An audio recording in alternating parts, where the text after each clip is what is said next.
हरिः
गुरुर्ब्रह्मा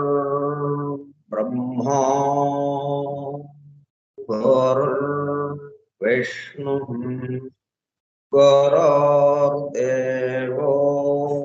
महेश्वरः गुरुः साक्षात् परब्रह्म तस्मै श्री गुरवे नमः।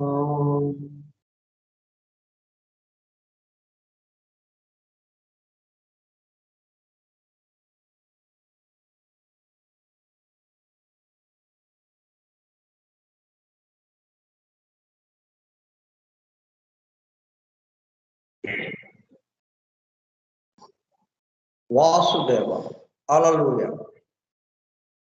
The hidden wisdom in the Holy Bible. నిగూఢముగా రహస్యముగా దాగి ఉన్న దైవమే పరిశుద్ధ బైబిల్ గ్రంథం. బైబిల్ రహస్య ప్రకాశం స్కైప్ గ్రూప్ సోదర సత్యాన్వేషక బృందమునకు స్వాగతం. అందరకు నమస్కారం.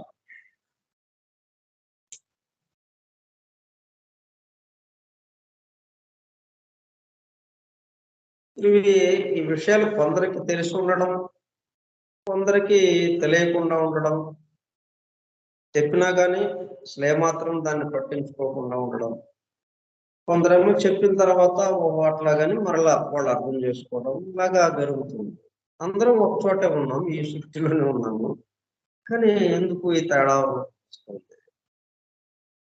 మనము ఎవల్యూషన్లో, ఈ పరిణామంలో క్రమ అభివృద్ధి పొందే కొద్ది, ఆ క్రమ వికాసం చెందే కొద్ది ఈ విషయాలు మనకి అవగాహనకి రావడానికి అవకాశం ఉంటుంది. ఎందుకంటే చిన్న పిల్లవాడు, అప్పుడే పుట్టినవాడు ఇక్కడే ఉన్నాడు, వృద్ధుడు ఇక్కడే ఉన్నాడు, ఒకే చోట రకరకాల వయస్సులో ఉన్న వాళ్ళు ఇక్కడ ఉన్నారు కదా, అందరం ఒకే రకంగా నేర్పుతారు. అట్లాగే ఈ జ్ఞానం కూడా కొంతమందికి తెలుస్తుంది, కొంతమంది తెలుసుకోవడానికి ప్రయత్నం చేస్తున్నారు, కొంతమంది చెప్పినా కానీ అది అర్థం చేసుకోకుండా అసలు అటువంటి ఏమీ లేవు అన్నట్టుగా కూడా ఉంటుంది.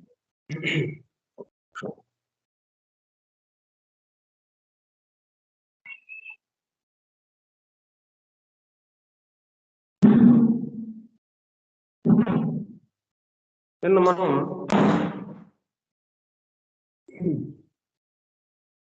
ఫేమస్ రబీ మోజెస్ మయోమనిడ్స్ అన్న ఆయన చెప్పిన మాటల్ని మనం విన్నాం.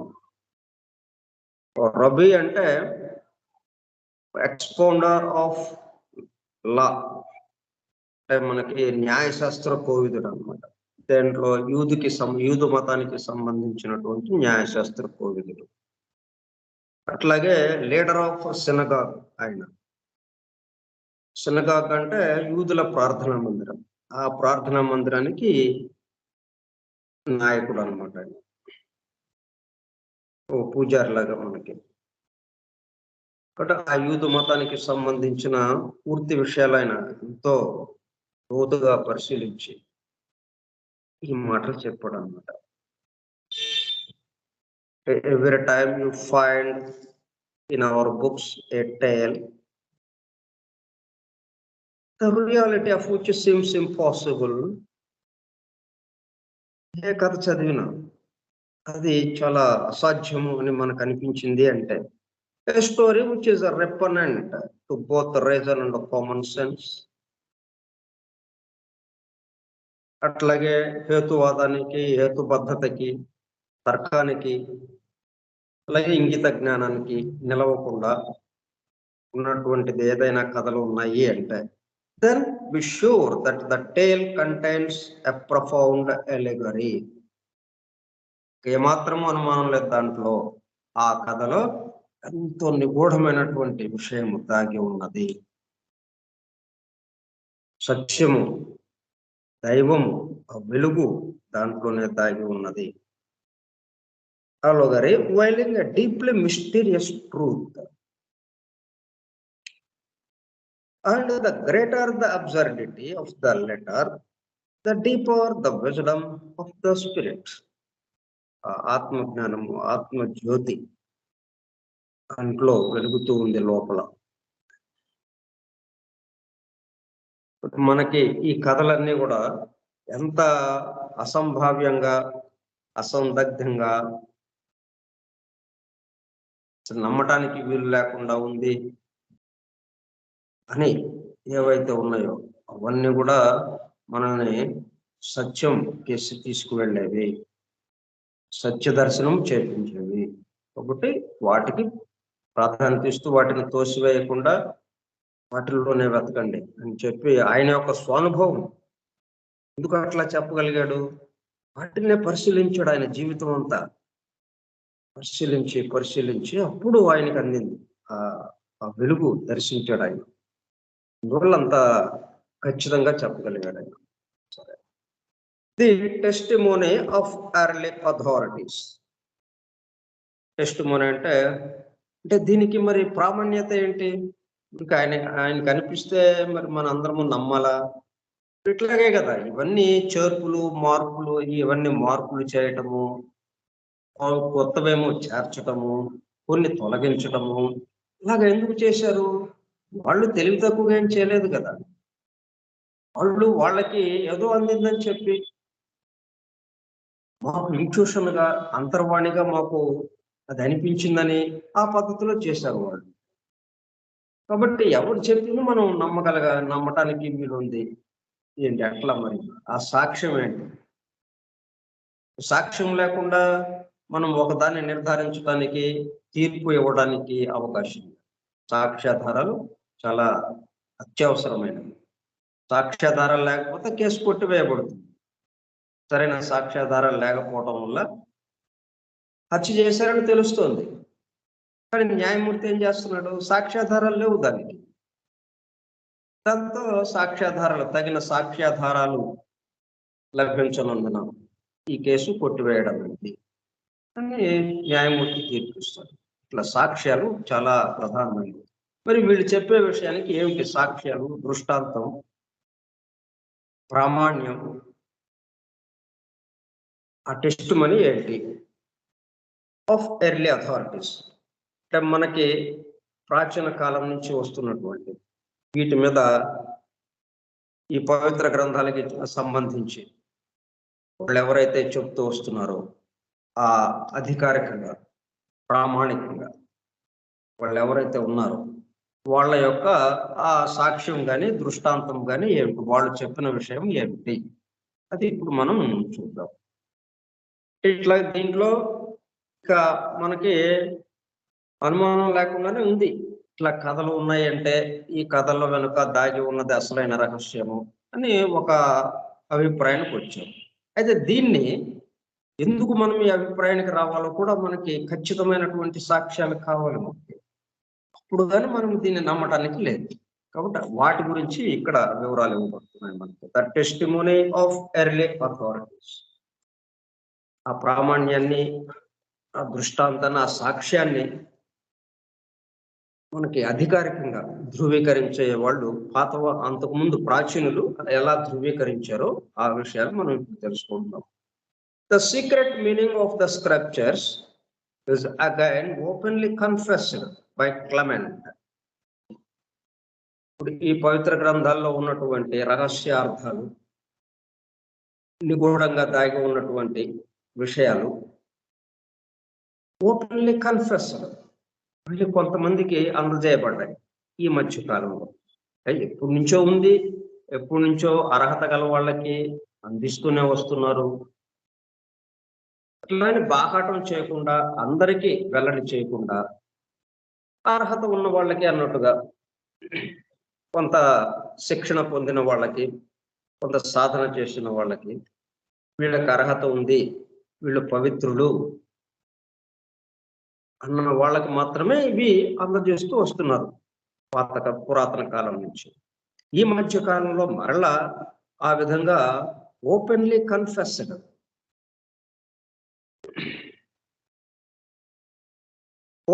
Confessed by Clement. ఎందుకు మరి అందరికీ తెలియటం లేదు మనకి? ఇప్పుడు తెలిస్తే ఈ భూమి మీద ఉన్న అందరికీ ఒకేలాగా తెలియాలి కదా. ఇప్పుడు ఆకలి ఈ భూమి మీద ఉన్న ప్రాణులందరికీ ఒకేలాగా ఉంది.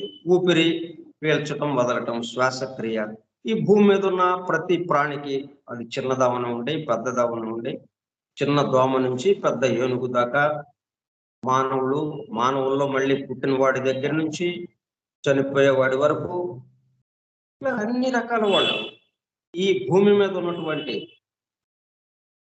అది ఖనిజం అవ్వచ్చు, వృక్షం అవ్వచ్చు, జంతువు అవ్వచ్చు, మానవుడు అవ్వచ్చు, ఏ జీవి అయినప్పటికీ శ్వాసక్రియ ఉన్నది అందరికీ. ఎందుకని?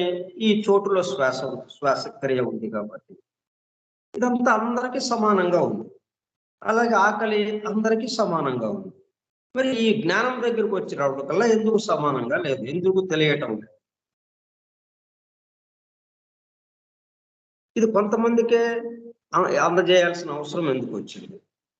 కొంతమందికి తెలుస్తోంది, తెలిసిన వాళ్ళు అందరికీ చెప్పడం లేదు. రామానుజాచార్యులు వారంటే అందరికీ చెప్పాడు, అట్లా అందరూ చెప్పలేదు. మరి ఆయన 18 సార్లు గురువు దగ్గరికి ఎంతో దూరం నుంచి పాదచారి అయి ప్రతిసారి రావడం, మీకు తర్వాత చెప్తాం ఇప్పుడు కాదు అని తిరస్కరింపబడడం, మరలా వెనక్కి రావటం, మరలా ఇంకొకసారి వెళ్ళడం, ఇట్లాగా 17 సార్లు వెళ్ళిన తర్వాత 18వ సారికి ఆ గురువు గారు ఆ మంత్రాన్ని ఇచ్చారు. ఆయన ఇచ్చి ఏం జాగ్రత్త చెప్పాడు? ఇది ఎవరికి చెప్పకూడదు, బయటకి రహస్యం, ఇది మీలోనే ఉంచుకోవాలి అన్నట్టుగా ఆ రోజున ఆయన చెప్పాడు. కానీ ఈయన ఏం చేశాడు? ఆ రహస్యంగా ఉంచకుండా మొత్తం వెల్లడి చేశాడు. గుడి గోపురం ఎక్కి అందరినీ పిలిచి అందరికీ చేశాడు. అప్పుడు గురువు గారికి కోపం వచ్చింది.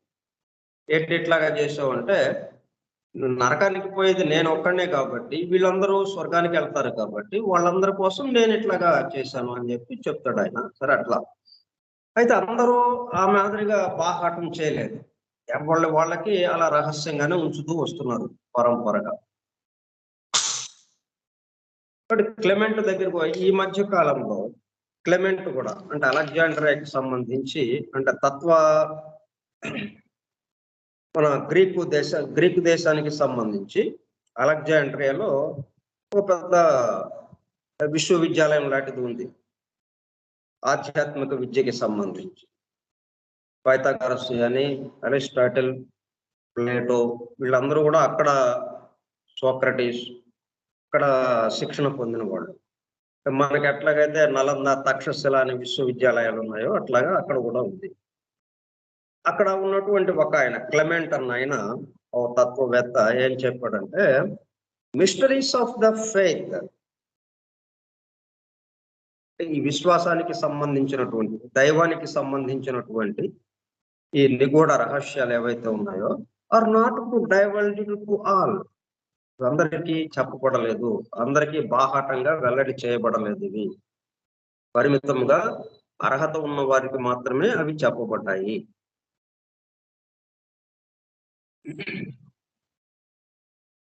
But he says, Kani, since this tradition is not published alone for him, who perceives the magnificence of the word, it is requisite, therefore, to hide in a mystery the wisdom spoken, which the Son of God taught.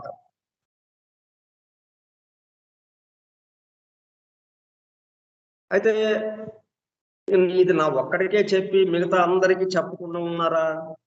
అందరికీ అందుబాటులోకి ఉంచారు దాన్ని. నా ఒక్కడికే ఇది అందివ్వలేదు, మిగతా అందరికీ మూసివేయబడలేదు అది. నేను ఎక్కడి నుంచి అయితే నేర్చుకున్నానో ఎవరైనా నేర్చుకోవచ్చు అక్కడి నుంచి. అందుబాటులో ఉండటం మాత్రం అందరికీ అందుబాటులో ఉంది. అయితే దాన్ని అర్థం చేసుకోవటంలో వెనకడుగు ఉండటం వల్ల కొంతమంది అర్థం చేసుకుని దాన్ని అనుభూతి చెందగలుగుతున్నారు, కొంతమంది దూరం వెళ్ళిపోతున్నారు. అది since this tradition is not published alone for him, నా ఒక్కడి కోసము ఇలాగ చెప్పబడలేదు, ఈ రహస్యాలు నాకు అందింపబడలేదు. Who perceives the magnificence of the word, అద్భుతమైనటువంటి ఆ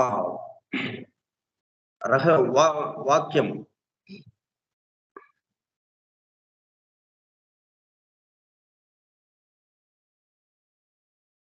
గొప్పదైనటువంటి the word,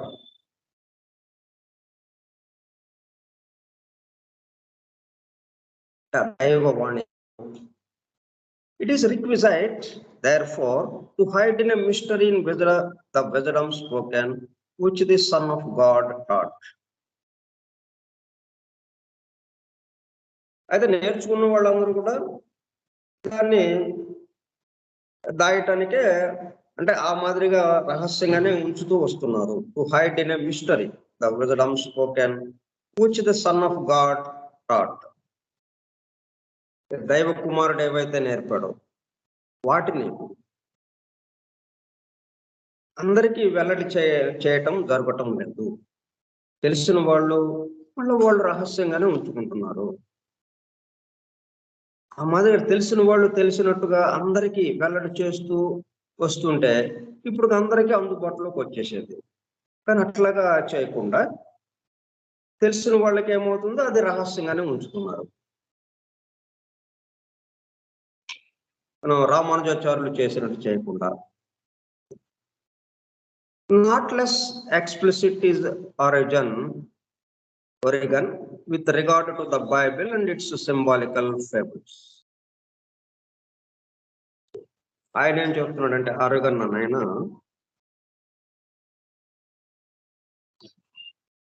not less explicit is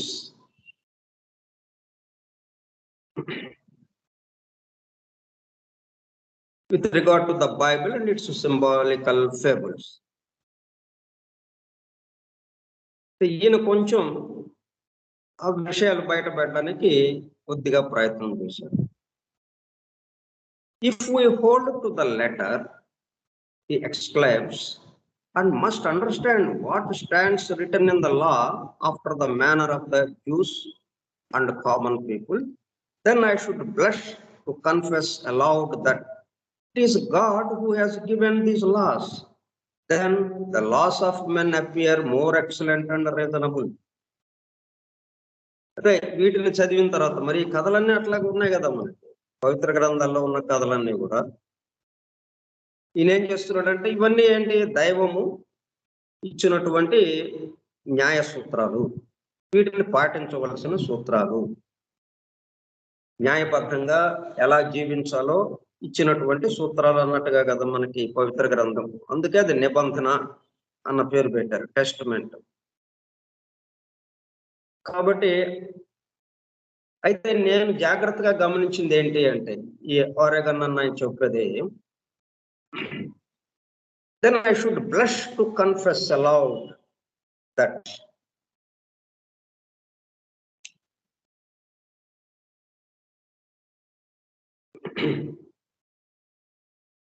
చాలా సిగ్గుతో తన తప్పుని ఒప్పుకున్నట్టుగా అలాగా చెప్పాడు ఆయన. తన తప్పుని ఒప్పుకున్నట్టుగా అన్నట్టుగా.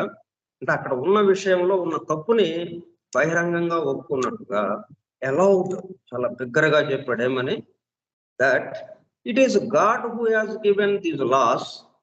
ఒకవేళ ఈ పవిత్ర గ్రంథంలో ఇచ్చినటువంటి న్యాయ సూత్రాలన్నీ కూడా మనం పాటించవలసినటువంటి ఆ ధర్మాలు ఏవైతే ఉన్నాయో, న్యాయానికి సంబంధించినటువంటివి ఏవైతే ఉన్నాయో అవన్నీ భగవంతుడే ఇచ్చాడు అని అనుకుంటే మనం, పవిత్ర గ్రంథంలో ఇవ్వబడ్డాయన్నీ కూడా భగవంతుడే ఇచ్చాడు అని అనుకుంటే మనం, then the laws of men appear more excellent and reasonable.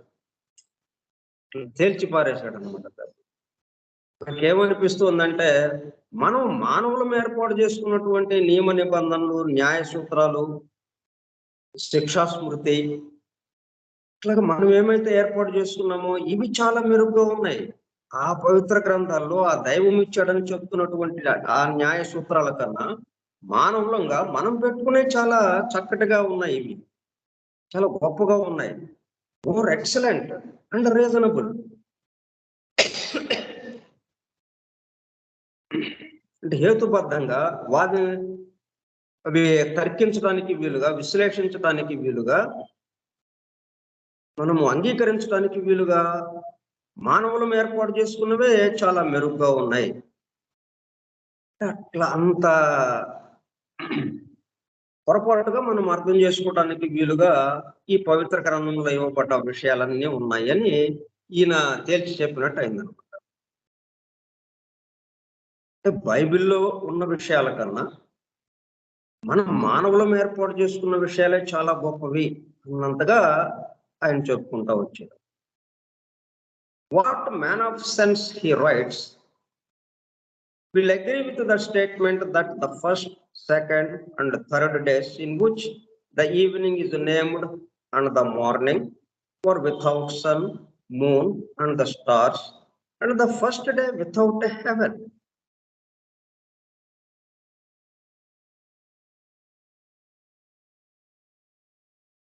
ఇప్పుడు మనకి జెనసిస్ లో ఈ సృష్టి ప్రారంభాన్ని గురించి, దేవుడు ఆది యందు భూమి ఆకాశములను సృజించాను, దాని తర్వాత ఇంకా వేరే వేరే సృష్టిలు చేస్తూ వస్తున్నాడు. ఒక్కొక్క రోజు ఒక్కొక్క రకమైన సృష్టి.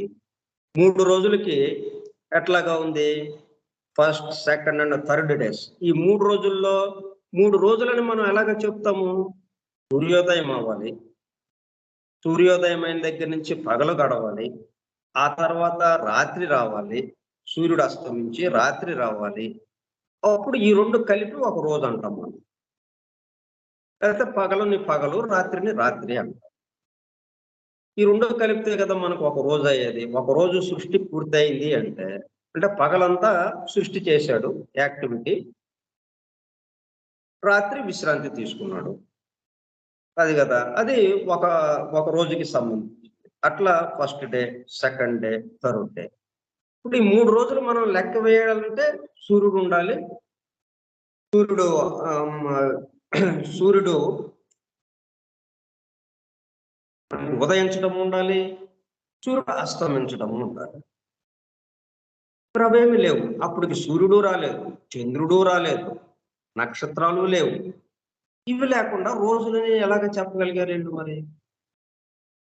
అదొక పెద్ద సమస్య, మన పెద్ద ప్రశ్న అనమాట. ఎట్లా జరిగింది అది? Without sun, moon and the stars and the first day without heaven. స్వర్గము లేదు అక్కడ, ఆ దివ్య లోకాలు లేవు. ఎందుకంటే స్థూలం రావాలి అంటే దివ్య లోకాల నుంచి రావాలి. స్థూలము ఇక్కడి నుంచి ఇక్కడికి రాదు కదా. మంచుగడ్డ కట్టుకోవాలంటే ఏముండాలి? నీరు ఉండాలి. అక్కడ నీరులో ఉన్నట్టుగా లేదు. అక్కడ డైరెక్ట్ గా నేరుగా మంచుగడ్డ ఎక్కడ ఉంది అన్నట్టుగా ఈ సృష్టి అంతా ఇక్కడికి వ్యక్తమైన సృష్టిగా మనకి చెప్పుకుంటూ వచ్చారు. మరి ఈ అవ్యక్తానికి సంబంధించిన వివరాలు లేవు. అక్కడ సూర్యుడు లేడు, చంద్రుడు లేడు, నక్షత్రాలు లేవు, హెవెన్ లేదు. ఎట్లా ఇది ఎలా possible? What man is found such an idiot as to suppose that God planted trees in paradise, in Eden, like a husbandman, etc. మరి ఇవన్నీ లేకుండా ఆ ఈడెన్ పార్క్‌లో, ఈడెన్ అనే దాంట్లో, ఆ ఉద్యానవనంలో అది పారడైస్ అని చెప్తున్నారు. Planted trees in Paradise in Eden like A husband man.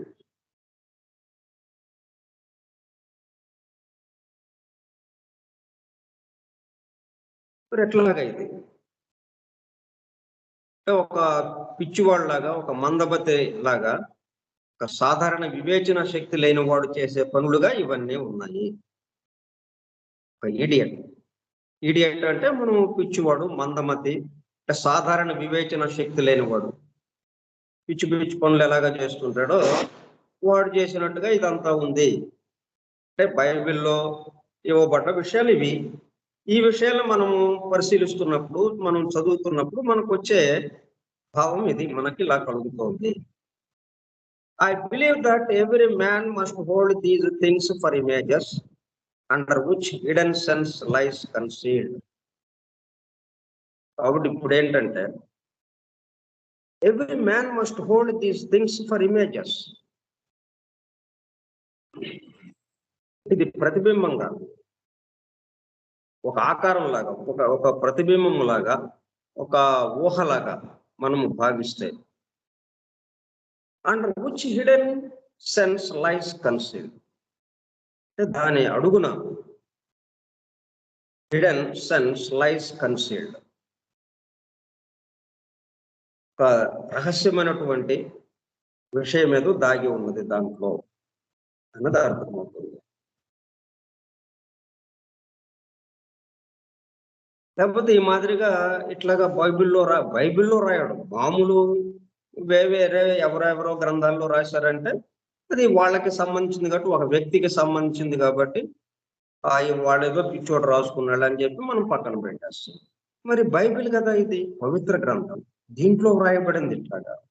ఇవన్నీనేమో భగవంతుడు అందించినటువంటి విషయాలు, అంతర్వాణి ద్వారా మానవుడి ద్వారా అవి పలకబడి ఆ దివ్య వాణిని విని, ఆ మానవుడు ఆ దివ్య వాణిని విని వాటిని గ్రంథస్థం చేసిన విషయాలు ఇవి. మరి ఎందుకని ఇట్లాగా ఉన్నాయి? ఏదో దీంట్లో రహస్య గర్భితముగా దాగి ఉండాలి. When in addition we read Paul's unequivocal statements that the story of Abraham and his two sons is all an allegory.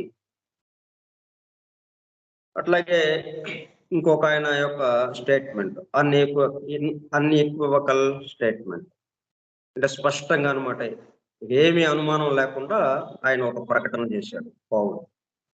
ఏమని? స్టోరీ ఆఫ్ అబ్రహాం, మనకి బైబిల్లోనే ఇవ్వబడినటువంటి పాత నిబంధన గ్రంథంలోనే అబ్రహాం యొక్క కథ తీసుకుంటే, ఆయన జీవిత కథని, Abraham and his two Sons, ఆయనకి ఇద్దరు కొడుకులు, ఈ మొత్తం కూడా ఎన్ ఎలోగరీ, దృష్టాంతంగా ఇవ్వబడింది. And that agar is mount Sinai. Then indeed little blame can be attached to either Christian or heathen who declines to accept the Bible in any other light than that of a very ingenious allegory.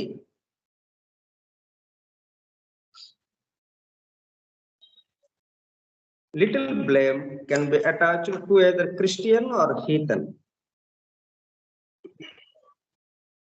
హీతన్ అంటే క్రీస్తు మతస్థుడు కాని వాళ్ళు, మతముందు విశ్వాసం లేని వాళ్ళు.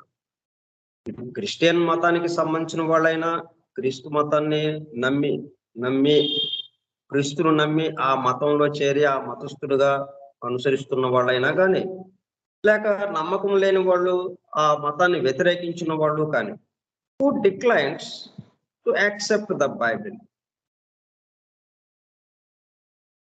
అంటే అంగీకరించట్లేదు. క్రిస్టియానిటీలో కూడా కొంతమంది అంగీకరించడం లేదు. సరే, బయట ఉన్న వాళ్ళు, ఈ క్రీస్తు మతముకి సంబంధం లేని వాళ్ళు, సరే వాళ్ళ గురించి మనం పెద్దగా పట్టించుకోక్కర్లేదు. వాళ్ళు ఎలాగో అంగీకరించరు, వాళ్ళు అంగీకరించడం లేదు. అట్లాగనే క్రీస్తు మతానికి బయట ఉన్న వాళ్ళందరూ అంగీకరించడం లేదా ఈ బైబిల్ని అంటే, మరి అంగీకరించే వాళ్ళు ఉన్నారు. ఇప్పుడు మనం అంగీకరించబట్టే కదా దీన్ని పట్టుకుని మనం చదువుతున్నాం. మనము క్రీస్తు మతస్థులము కాకపోయినప్పటికీ ఎంతో భక్తిగా ఈ గ్రంథాన్ని మనం పట్టుకొని దీనిలో ఉన్న ఆ సత్యాన్ని మనం తెలుసుకోవడానికి ప్రయత్నం చేస్తున్నాం మనం. అట్లాగా క్రీస్తు మతంలో చేరని వాళ్ళు, క్రీస్తు మతస్థులు కాని వాళ్ళు, దీన్ని నమ్మిన వాళ్ళు ఉన్నారు, దీన్ని ఆరాధించే వాళ్ళు ఉన్నారు. అట్లాగనే పూర్తిగాను కాదు. మళ్ళీ దీంట్లో క్రీస్తు మతస్థులు కాని వాళ్ళు దీనికి దూరంగా ఉన్న వాళ్ళు, అంగీకరించిన వాళ్ళు కొంతమంది ఉన్నారు అక్కడ. అట్లాగే క్రీస్తు మతస్థులుగా ఉంటూ క్రీస్తు మతాన్ని అనుసరిస్తున్న వాళ్ళలో కూడా కొంతమంది దీనికి దూరంగా ఉన్న వాళ్ళు ఉన్నారు, నమ్మకం లేకుండా. బై బర్త్ క్రీస్తు మతస్థుల కుటుంబంలో పుట్టడం వల్ల క్రీస్తు మతం అని చెప్పుకోవడం జరుగుతుంది తప్పితే నేను క్రీస్తుని విశ్వసిస్తున్నాను అన్న మాట లేదు వాళ్ళ దగ్గర. అట్లా కొంతమంది క్రీస్తు మతాన్ని అనుసరిస్తున్న వాళ్ళు ఎవరైతే ఉన్నారో వాళ్ళల్లో ఒప్పుకొని వాళ్ళు ఉన్నారు, అట్లాగే బయట ఉన్న వాళ్ళలో కూడా ఒప్పుకొని వాళ్ళు ఉన్నారు.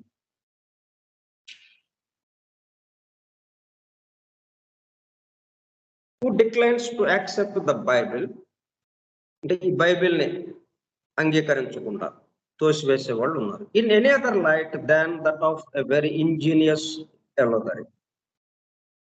ఇంజన్యూవస్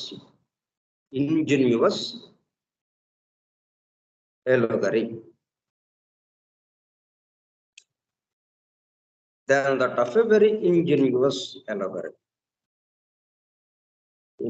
In any other light than that of a very ingenious allegory.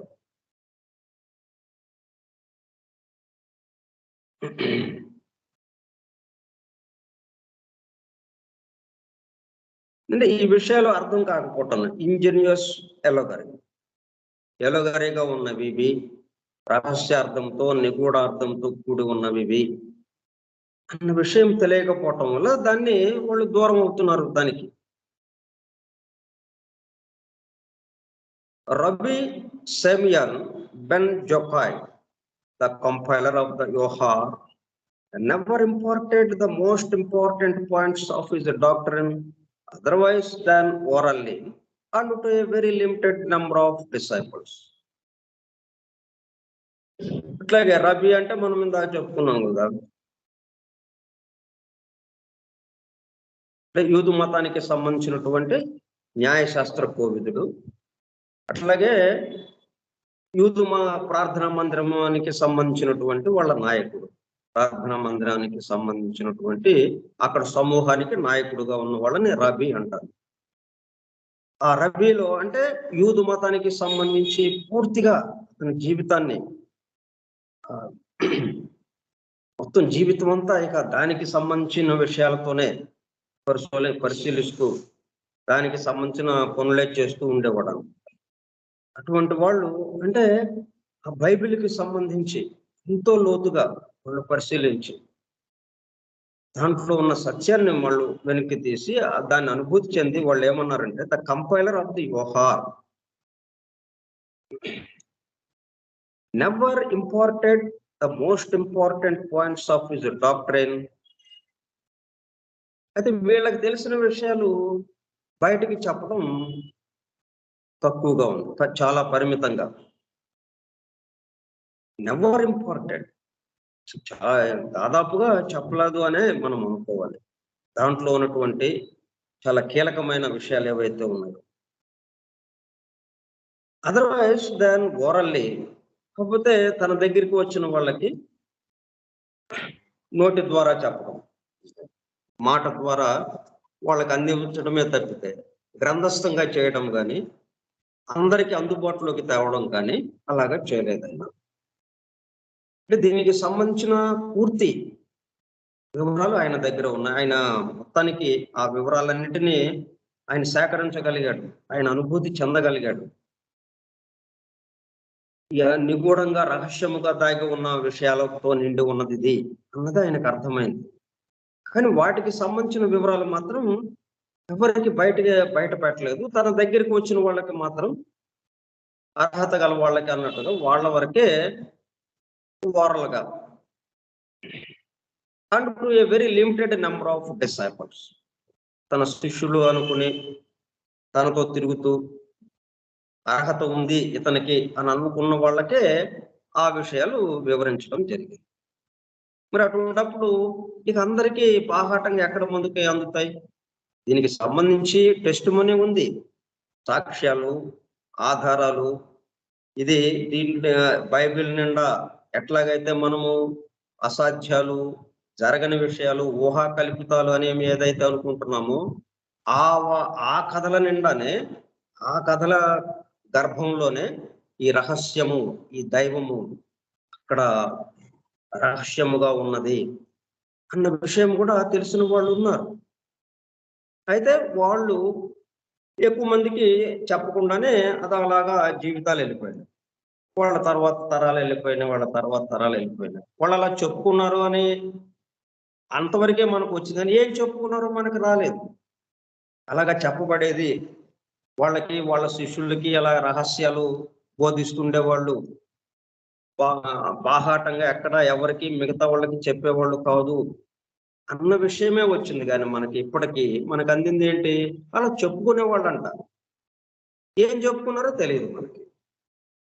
అయితే దీనివల్ల మనకేమిటి అర్థమవుతుందంటే ఇది తోసివేయబడ్డది కాదు. ఈ కథంలోనే అసలైన రహస్యము, అసలైన సత్యము దాగి ఉన్నది. ఆ విషయం మనకి నిర్ధారణ అవుతుంది. అది దానికోసం ఇప్పుడు ఇవన్నీ చెప్తున్నారనమాట. వాళ్ళు ఏం చెప్పారనేది మనకు అందుబాటులో లేదు కాబట్టి. అట్లా కాకుండా ఇక్కడ వాళ్ళ ప్రస్తావన ఎందుకు తెచ్చారు అంటే, ఇగో వాళ్ళు వాళ్ళు మనకి ప్రామాణికంగా అనమాట. మరి వాళ్ళు సామాన్యులు కాదు. వాళ్ళ జీవితం మొత్తం దానికి కేటాయించిన వాళ్ళు. జీవితాశయముగా ఆ బైబిల్‌ని పట్టుకుని ఆ ప్రార్థనా మందిరాల్లోనే ఉంటూ నిరంతరము వాటికి సంబంధించిన విషయాలే తమ దగ్గర వచ్చిన వాళ్ళకి మాత్రం చాలా పరిమితంగా, బాగా ముఖ్యమైన శిష్యులకి మాత్రమే చెప్తూ ఉండేవాళ్ళు. కాబట్టి ఈ బైబిల్‌లో ఉన్న వాటిలో రహస్యము ఉన్నది. రహస్యముగా, నిగూఢముగా ఏదో దాగి ఉన్నది. ఇవి తీసివేసే కథలు కావు అన్న విషయం మనకి నిర్ధారణ అవుతుంది. అది నిర్ధారణ అవ్వడం కోసం వాళ్ళని ఇక్కడికి తీసుకొచ్చారన్నమాట. ఇప్పుడు వాళ్ళ గురించి మనకి చెప్తూ ఉన్నారు.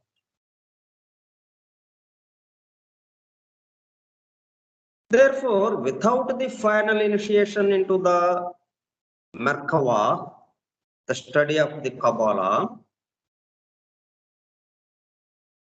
will be ever incomplete, and the Merkava can be taught only in darkness, in a deserted place, and after many and terrific trials. The preparation in those days of candidates for initiation.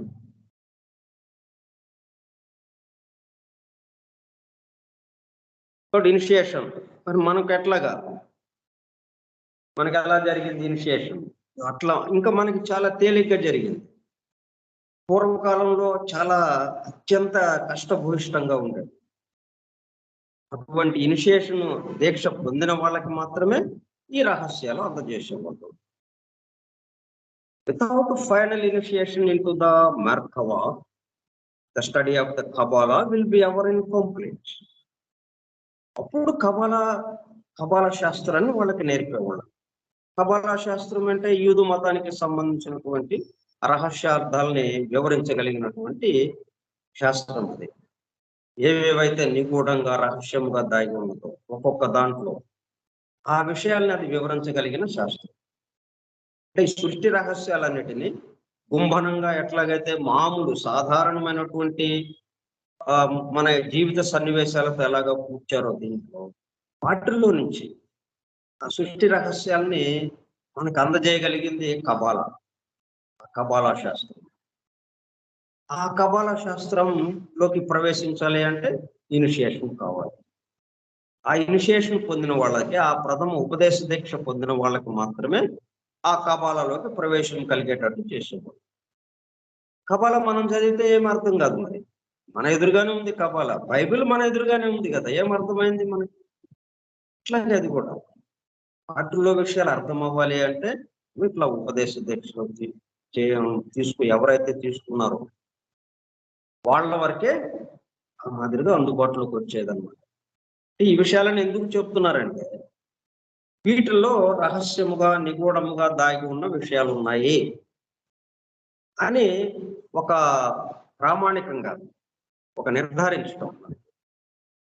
కాబట్టి దీంట్లో ఇవి ఉన్నాయండి అని మనం పెద్దవాళ్ళు నిర్ధారించారు కాబట్టి దానికి అట్లా నిర్ధారణ ఉంది కాబట్టి మనము దీంట్లోకి మనం వెళ్ళటానికి మనం ముందుకు వెళ్ళొచ్చు అన్నట్టు చెప్పడం కోసం. మిగతా విషయాలు మనం మరలా గురువారం నుంచి చెప్పుకుందాం.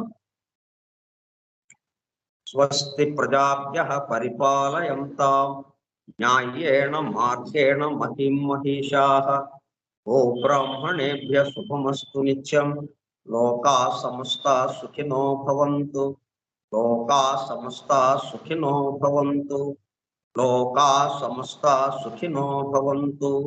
ఓం శాంతి శాంతి శాంతి.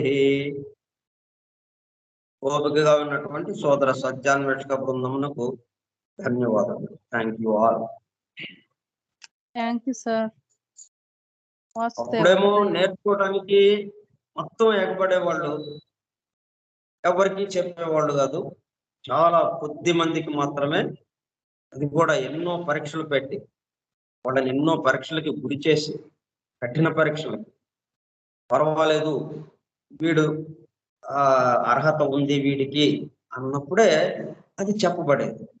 ఇప్పుడు మనం అసలు అటువంటి ఏమీ లేకుండా మొత్తం అందరికీ అన్నట్టుగా మనం చెప్పుకుంటున్నాం, కానీ వినేవాళ్ళు లేరు ఇప్పుడు. అది విచిత్రం. ఇక్కడ ఒకప్పుడేమో వినేవాళ్ళు ఉన్నారు, చెప్పేవాళ్ళు లేరు.